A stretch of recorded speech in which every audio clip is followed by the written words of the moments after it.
Hello, welcome back to my channel.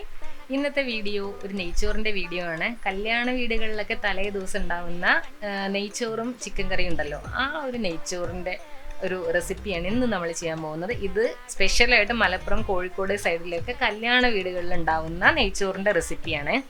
നെയ്ച്ചോറിൻ്റെ റെസിപ്പിയിലോട്ട് പോവാം. അതിൻ്റെ മുന്നേ നമ്മളെ വീഡിയോ ഇപ്പം തന്നെ ഒന്ന് ലൈക്ക് ചെയ്യുക കേട്ടോ. അപ്പോൾ ലൈക്ക് ചെയ്തതിന് ശേഷം സബ്സ്ക്രൈബ് ചെയ്യാത്തവരൊക്കെ ഒന്ന് സബ്സ്ക്രൈബ് ചെയ്യുക. ആ സബ്സ്ക്രൈബ് ചെയ്യുമ്പോൾ അതിൻ്റെ തൊട്ടടുത്ത് വരുന്ന ബെല്ലൈക്കൺ കൂടെ ഒന്ന് പ്രസ് ചെയ്യുക. അതുപോലെ തന്നെ വീഡിയോ നിങ്ങൾക്ക് ഇഷ്ടപ്പെട്ടിട്ടുണ്ടെങ്കിൽ മറ്റുള്ളവർക്ക് വേണ്ടിയിട്ട് ഒന്ന് ഷെയർ ചെയ്ത് കൊടുക്കുക.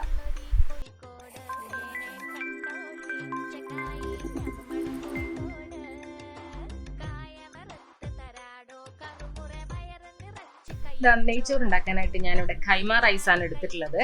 ഈ ഖൈമ റൈസ് ഒരു ഗ്ലാസ് ആണ് ഞാൻ എടുത്തിട്ടുള്ളത്. ഇപ്പം വീട്ടിൽ നമ്മൾ ഉപയോഗിക്കുന്ന ഏത് ഗ്ലാസ് ആണോ ആ ഒരു ഗ്ലാസ്സിന്, നമ്മൾ സാധാരണ ചായയൊക്കെ കുടിക്കുന്ന ആ ഗ്ലാസ്സിന് 2 ഗ്ലാസ് അരിയാണ് ഞാൻ എടുത്തിട്ടുള്ളത്. ഈ ഒരു ക്വാണ്ടിറ്റി എടുക്കുമ്പോൾ നമുക്ക് ഏകദേശം ഒരു 4-5 പേർക്ക് കഴിക്കാനുള്ള റൈസ് കാണും. അപ്പോൾ ഇത് നമ്മൾ ആദ്യം നല്ല വൃത്തിയായിട്ട് കഴുകിയിട്ട് ഒന്ന് ഊറ്റി വെക്കണം. ഇനി നെയ്ച്ചോറ് ഉണ്ടാക്കാനായിട്ട് ഒരു നോൺ സ്റ്റിക്കിൻ്റെ ഇത്തിരി വലിയൊരു പാനാണ് ഞാൻ എടുത്തിട്ടുള്ളത്. അതിലേക്ക് 1 ടേബിൾ സ്പൂൺ നെയ്യ് ഒഴിച്ചു കൊടുക്കുകയാണ്. ആ നെയ്യ് ഒന്ന് മെൽറ്റായി വരുമ്പോൾ നമുക്ക് ഇതിലേക്ക് കുറച്ച് സ്പൈസസ് ആഡ് ചെയ്യണം. ഞാനിപ്പോൾ എടുത്തിട്ടുള്ളത് ഒരു തക്കോലം, കുറച്ച് കറുകപ്പട്ട, കുറച്ച് ഗ്രാമ്പു, 4-5 ഏലക്ക. അപ്പോൾ ഇതെല്ലാം കൂടെ നമുക്ക് ഈ നെയ്യിലോട്ടൊന്ന് ഇട്ട് കൊടുക്കാം. എന്നിട്ട് അതൊന്ന് ചൂടാക്കിയതിന് ശേഷം, ചൂടായി വരുമ്പോഴത്തേക്കും നമ്മൾ അരിഞ്ഞു വെച്ചിട്ടുള്ള സവാള അതിലോട്ട് ഇട്ട് കൊടുക്കാം. ഞാനിപ്പോൾ 1 സവാളയാണ് എടുത്തിട്ടുള്ളത്. അതൊന്ന് നീളത്തിന് അരിഞ്ഞെടുത്താൽ മതി, വളരെ നൈസ് ആവണമെന്നൊന്നുമില്ല. അപ്പോൾ അതും കൂടെ ഇതിലോട്ട് ചേർത്ത് കൊടുക്കുകയാണ്. ഇനി ഇതും കൂടെ ഒന്ന് നന്നായിട്ട് വാട്ടിയെടുക്കുക. ഒന്ന് സോഫ്റ്റായി വരുന്നവരെ വാട്ടിയാൽ മതി. ഈ സമയത്ത് തന്നെ ഇതിൽ ഉപ്പും കൂടെ ചേർത്തിട്ട് വേണം വാട്ടി കൊടുക്കാനായിട്ട്. ആവശ്യത്തിന് എത്രയാണോ ഉപ്പ് വേണ്ടത് അത് ഇട്ട് കൊടുക്കുക. എന്നിട്ട് അതും കൂടെ ചേർത്ത് നന്നായിട്ടൊന്ന് സോഫ്റ്റ് ആവുന്നവരെ വാട്ടിയെടുക്കാം നമുക്ക്. ഈ സവാള ഇതിൽ വാടി വരുമ്പോൾ തന്നെ ആ നെയ്യിൽ വാട്ടുന്നതുകൊണ്ട് നല്ലൊരു മണം വന്ന് തുടങ്ങും. ഇപ്പോൾ ഏകദേശം കറക്റ്റ് ആയിട്ടുണ്ട്.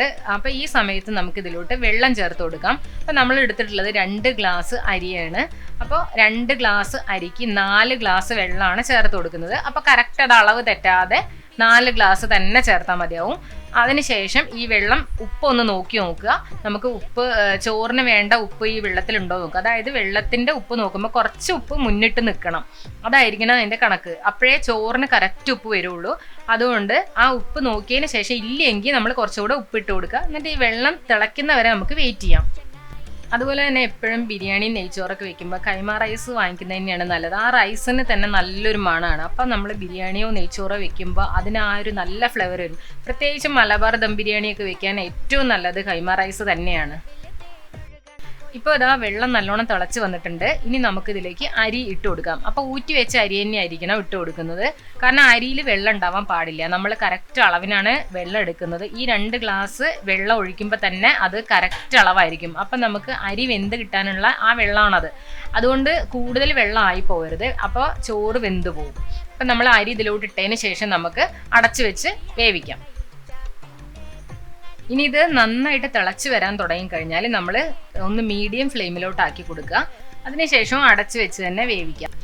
കുറച്ച് കഴിഞ്ഞ് വെള്ളം കുറച്ച് വറ്റി വരുമ്പോഴത്തേക്കും സിമ്മിലിട്ട് കൊടുക്കാം. പിന്നെ കരിയാതെ നോക്കണം. പിന്നെ കറക്റ്റ് ഇത്തിരി നേരം കൂടെ അടച്ച് വെക്കുമ്പോഴത്തേക്കും അത് കറക്റ്റ് വെന്ത് കിട്ടിയിട്ടുണ്ടാവും. ഇപ്പോൾ ഇതാ നമുക്ക് ഗീ റൈസ് കറക്റ്റ് പാകമായിട്ട് കിട്ടിയിട്ടുണ്ട്. ഇനിയിപ്പോൾ എന്തെങ്കിലും കാരണത്താൽ നിങ്ങൾ എടുക്കുന്ന വെള്ളം കുറവായിട്ട് വന്നിട്ടുണ്ടെങ്കിൽ, നിങ്ങൾ അളന്ന വെള്ളത്തിൽ എന്തെങ്കിലും വ്യത്യാസം ഉണ്ടായിട്ടുണ്ടെങ്കിൽ, ഇത് വെന്തിട്ടില്ലെങ്കിൽ കുറച്ച് വെള്ളം അത് ഉപ്പും കൂടെ ഇത്തിരി ചേർത്തതിന് ശേഷം അതൊന്ന് കുടഞ്ഞു കൊടുത്താൽ മതിയാവും. അങ്ങനെ വേവിച്ചെടുത്താൽ മതി. അതുപോലെ തന്നെ അരി എടുക്കുമ്പോഴും നമ്മൾ ഗ്ലാസ്സിൽ ലെവൽ ചെയ്ത് വേണം എടുക്കാനായിട്ട്. അപ്പം നമ്മൾ ഗ്ലാസ്സിൽ ആ ലെവൽ ചെയ്ത് എടുക്കുമ്പോഴത്തേക്കും നമ്മൾ വെള്ളം എടുക്കുമ്പോൾ കറക്റ്റ് അളവായിരിക്കും വെള്ളത്തിൻ്റെത്. അപ്പോൾ അളവ് ഞാൻ ഒന്നുകൂടെ പറയാം. 1 ഗ്ലാസ് അരിയാണെങ്കിൽ 2 ഗ്ലാസ് വെള്ളം. നമ്മളിപ്പോൾ 2 ഗ്ലാസ് അരിയാണ് എടുത്ത്, അപ്പം 4 ഗ്ലാസ് വെള്ളമാണ് നമ്മളിവിടെ ചേർത്ത് കൊടുക്കുന്നത്.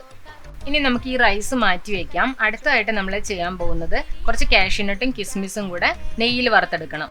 ഞാനിത് ഇത്രയാണ് എടുത്തിട്ടുള്ളത്. അപ്പോൾ ഓരോരുത്തർക്കും ആവശ്യമുള്ളത്ര എടുക്കാം. ഇതൊക്കെ ടേസ്റ്റിന് വേണ്ടി ചേർക്കുന്നതാണ്.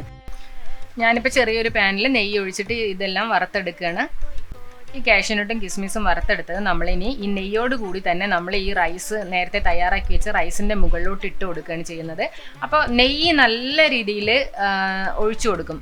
സാധാരണയായിട്ട് കല്യാണ വീടുകളിലൊക്കെ, മലപ്പുറത്തൊക്കെ ഉണ്ടാകുന്ന കല്യാണ വീടുകളിലൊക്കെ നെയ്യ് നല്ല ഫ്രഷ് നെയ്യ് തന്നെ അതിൻ്റെ മുകളിൽ ഒഴിച്ചു കൊടുക്കും. ചോറ് ചൂടോടെ ഇട്ടിട്ട് അതിൻ്റെ മുകളിൽ ഫ്രഷ് നെയ്യിന് ഒഴിച്ചു കൊടുക്കും.